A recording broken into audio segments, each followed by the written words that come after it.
trimomètre, appareil pour mesurer le coefficient de frottement entre deux surfaces en contact. Avec ce type d'appareil, on cherche à mesurer le coefficient de frottement entre un disque lisse tournant S1, voilà, c'est un disque S1, appelé platine, et un pion métallique P2, solidaire du bras S2, ça c'est le bras S2, plus le pion P2. Donc là c'est la même pièce. La mesure du déplacement de S2 doit permettre l'évaluation du coefficient de frottement recherché. Soit le repère R0, OX0, Y0, Z0, un repère lié au bâti S0. Voilà, repère OX0, Y0, Z0. Z0 vertical ascendant. La platine S1 est en liaison pivot d'axe OZ0, d'axe OZ0 avec le bâti S0.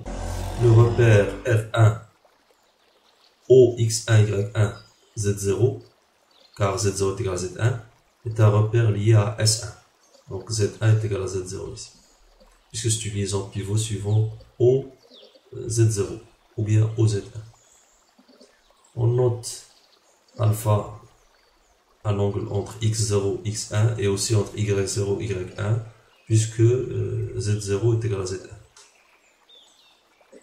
Avec alpha point est égal à oméga est égal à une constante, ça veut dire que la vitesse de rotation de 1 est constante.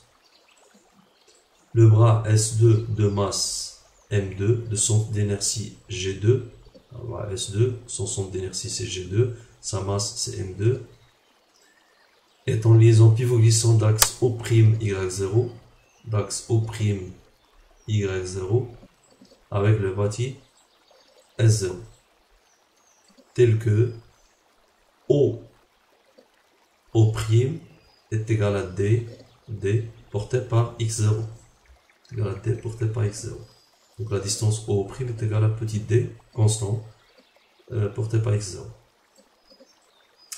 Le repère R2, O2, X0, Y0, Z0, O2, X0, Y0, Z0, il y a S2, et on note O' de O2 est égal à lambda Y0. O', la distance O', est égale à lambda Y0, bien sûr lambda variable, puisque le solide est en liaison pivot glissant par rapport à S0. Donc lambda c'est une fonction de temps. Lambda de temps. Et O2G2 est égal à moins Px0. Et enfin, O2P est égal à moins A porté par X0. Bien sûr, les distances A, B, D sont des constantes positives. Donc A, B et D. Par contre, lambda, j'ai dit que c'est une variable.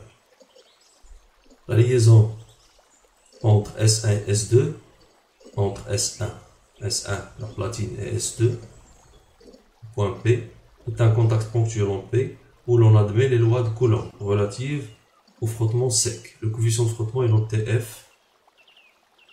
Les autres liaisons sont supposées parfaites, c'est-à-dire la liaison pivot et la liaison pivot glissant sont parfaites. Donc là, on a une liaison ponctuelle mais avec frottement.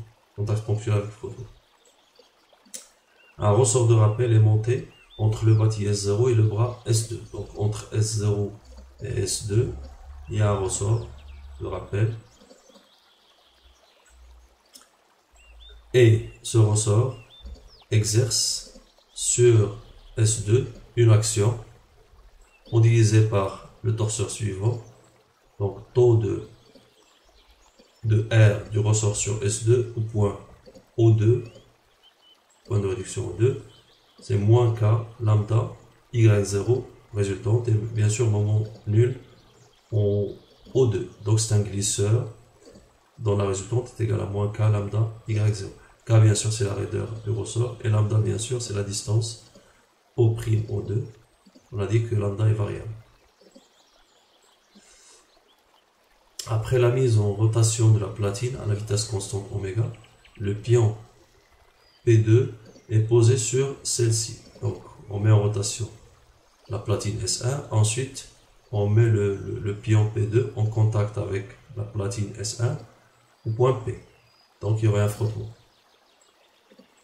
Le bras subit alors des oscillations suivant l'axe Y0. Donc, dans ce cas, le bras S2 va osciller suivant l'axe Y0. Donc, oscillation en régime transitoire. Puis, se stabilise dans une position telle que lambda est égal à lambda étoile est égal à une constante, bien sûr. Donc, après le régime transitoire, il se stabilise à une valeur lambda égale à lambda étoile constante.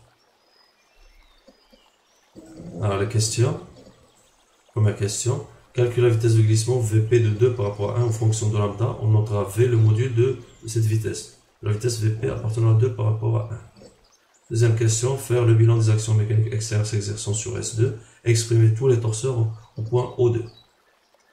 On pose R de 1 sur 2 est égal à N de 1 sur 2 plus T1 sur 2. Et R de 1 sur 2, c'est la résultante de l'action mécanique de S1 sur S2. Puisqu'on a dit qu'il y a un frottement au niveau du point P. Donc la résultante, bien l'action de S1 sur S2 est modélisée par la résultante R de 1 sur 2. Avec bien sûr N1 sur 2 composante normale et T1 sur 2 composante tangentielle. Troisième question, appliquer à S2 le théorème du moment statique en projection sur l'axe O2, Y0 et déterminer N1 sur 2 en fonction de la masse M2, l'accélération d'apesanteur G, petit a et petit b, en déduire l'expression de R1 sur 2. Enfin, appliquer à S2 le théorème de la résultante statique en projection sur Y0 et déterminer la relation entre le coefficient de frottement F et lambda en régime stabilisé, c'est-à-dire lorsque lambda est égal à lambda étoile est égal à une constante. Première question, calcule la vitesse de glissement Vp de 2 par rapport à 1 en fonction de lambda. On notera V, le module de la vitesse Vp de 2 sur 1. On sait que la vitesse Vp de 2 sur 1 est égale à Vp de 2 sur 0 plus Vp de 0 sur 1, ou bien moins Vp de 1 sur 0. Donc, composition de mouvement passant par 0. Et ensuite, on va calculer la vitesse Vp de 2 par rapport à 0 et Vp de 1 par rapport à 0.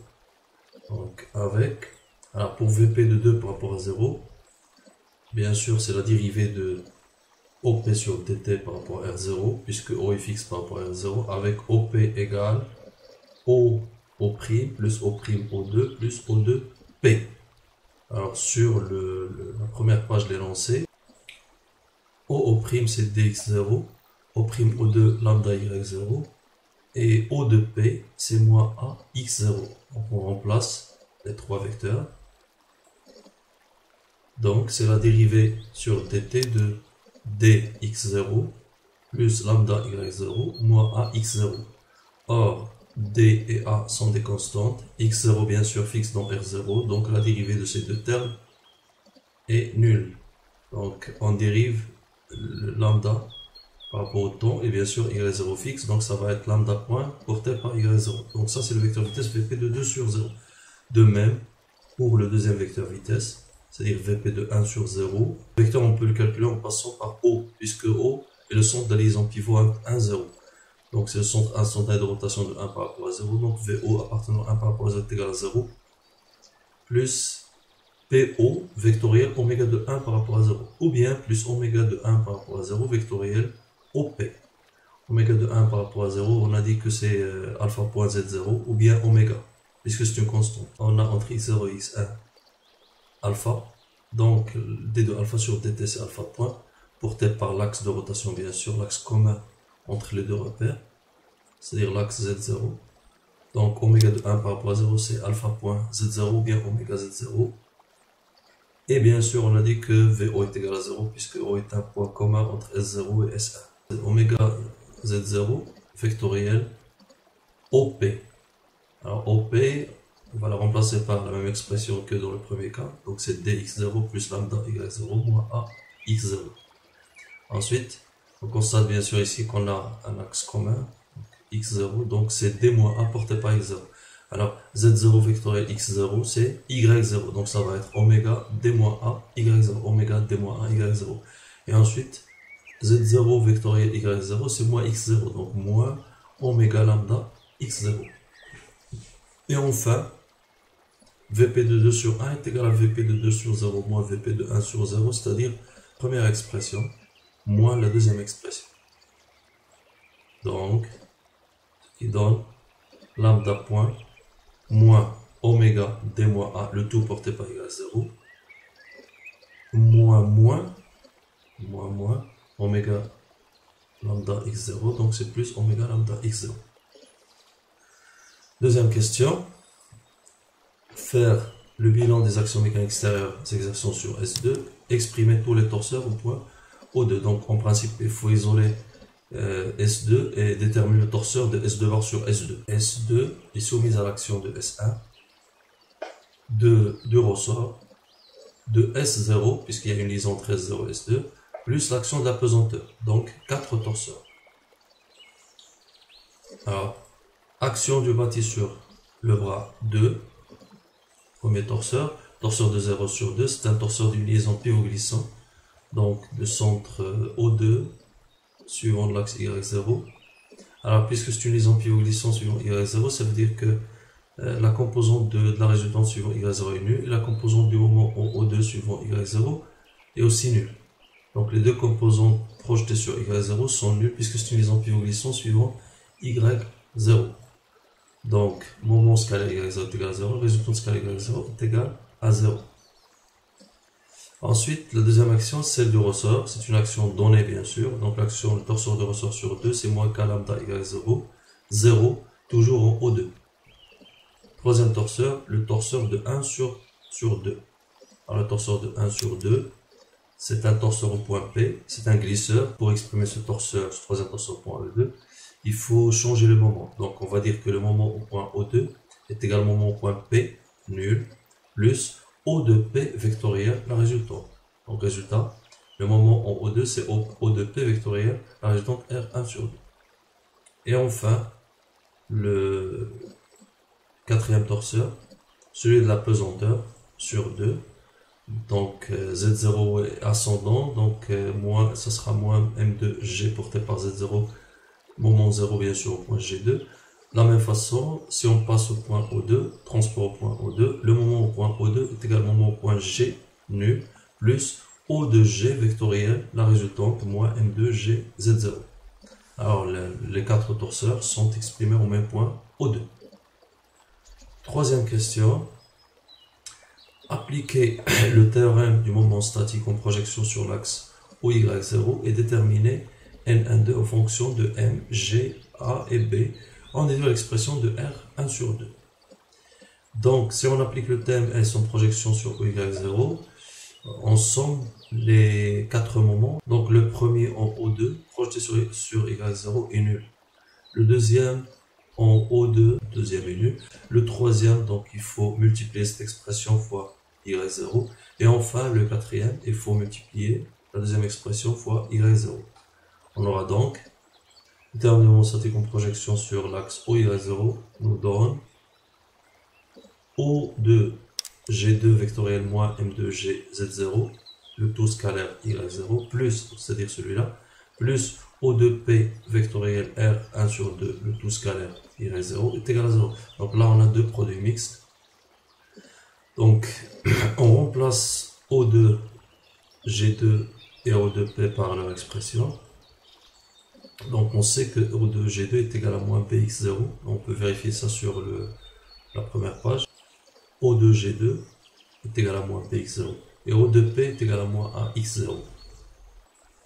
Donc, O2 G2 est égal à moins BX0. O2P est égal à moins AX0. Donc, moins BX0 vectoriel moins M2G Z0, le taux scalaire Y0, moins AX0 vectoriel.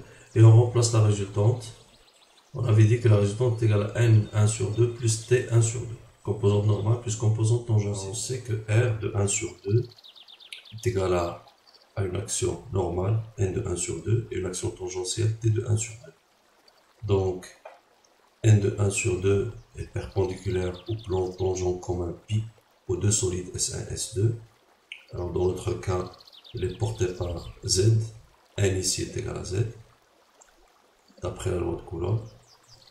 Et T, bien sûr, la projection de R de 1 sur 2 sur le plan tangent commun est portée par T. D'après la loi de Coulomb, T est toujours opposé à la vitesse Vp de glissement de S2 par rapport à S1 et de même direction que la vitesse de glissement. Donc on peut écrire que T1 sur 2 vectoriel Vp de 2 par rapport à 1 est égal à 0, c'est-à-dire le produit vectoriel est égal à 0 car les deux vecteurs sont collinéaires. Et bien sûr, pour montrer que les deux vecteurs sont toujours opposés, T scalaire Vp de 2 sur 1 est inférieur à 0. En plus, d'après la loi de Coulomb, tangente phi, le demi-angle au sommet, tangente phi est égal à l'opposé sur l'adjacent, donc est égal à T de 1 sur 2 divisé par N de 1 sur 2. Donc tangente phi est égal à T sur N. Tangente phi, bien sûr, c'est le coefficient de frottement. Donc je peux écrire que T de 1 sur 2 est égal à Fn de 1 sur 2. Et bien sûr, le vecteur unitaire T est défini comme étant le vecteur vitesse Vp de glissement de 2 par rapport à 1 divisé par son module.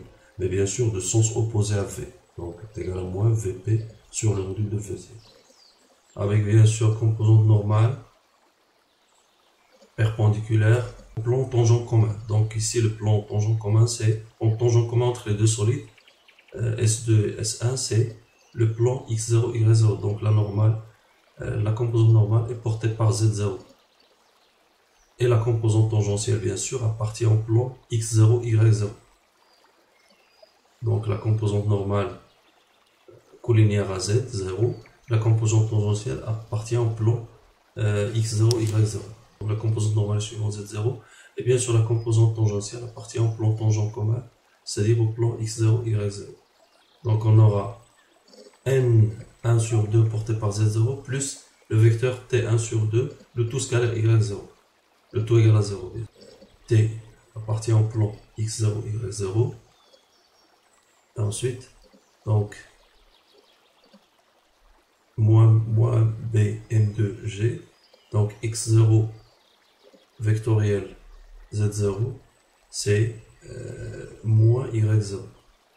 y0 scalaire y0, c'est 1. Donc ça va être m2bg.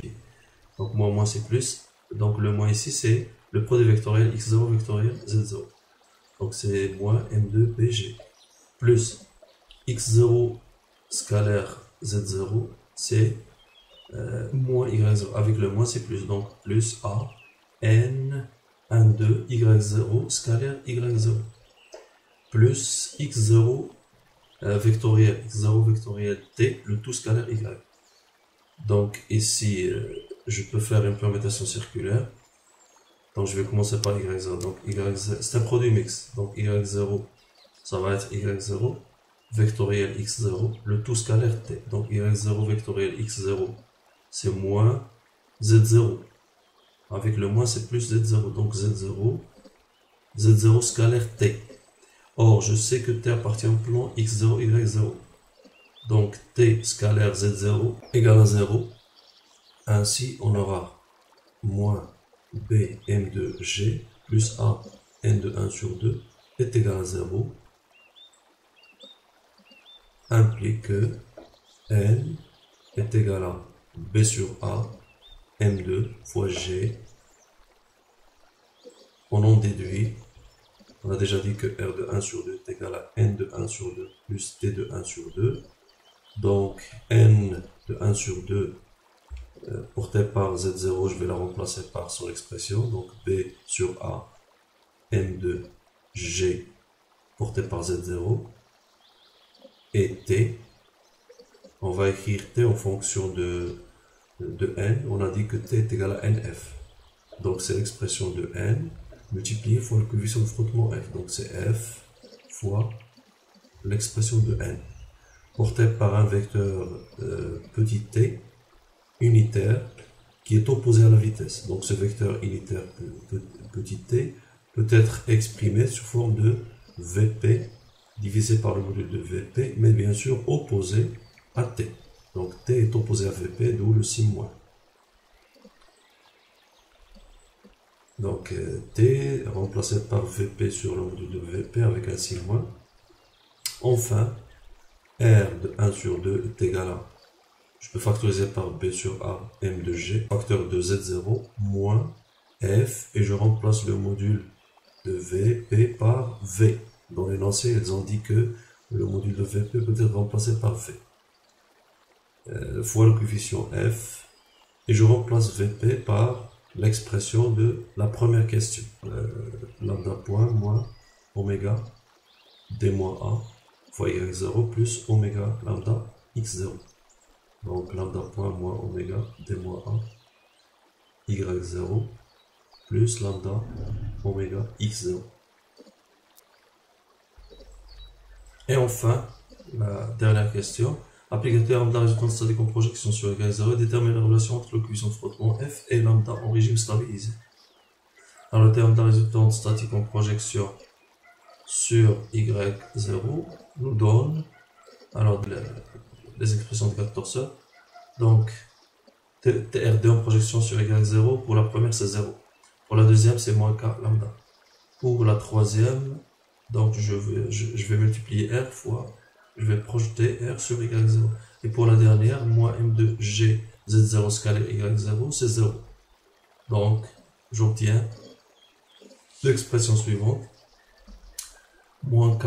Et bien sûr, puisque le régime est stabilisé, donc je remplace lambda par lambda étoile. Donc moins k lambda étoile, plus, et je vais remplacer bien sûr r scalaire y0 par cette expression projetée sur y0, en remplaçant bien sûr lambda point par 0, puisque lambda est égal à lambda étoile, est égal à une constante, donc lambda point nul. Donc là, z0 scalaire y0 c'est 0, x0 scalaire y0 c'est 0, il me reste cette expression.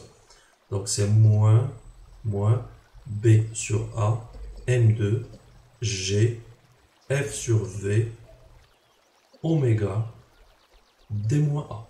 Le tout égale à 0. Donc là, j'ai projeté r sur y0 et j'ai remplacé lambda point par 0 puisque lambda est égal à lambda étoile est égal à une constante. Donc la dérivée de la constante, c'est 0. Cela implique que moins k lambda étoile plus b sur a, m2, g, f, oméga, d moins a, et je remplace v par le module de v. Alors le module de v, en remplaçant lambda point par 0, donc ça va être oméga racine carrée de d moins a au carré plus lambda carré. Donc d moins a au carré plus lambda étoile au carré, tout fois oméga. Donc là c'est l'équation qui lie f à lambda.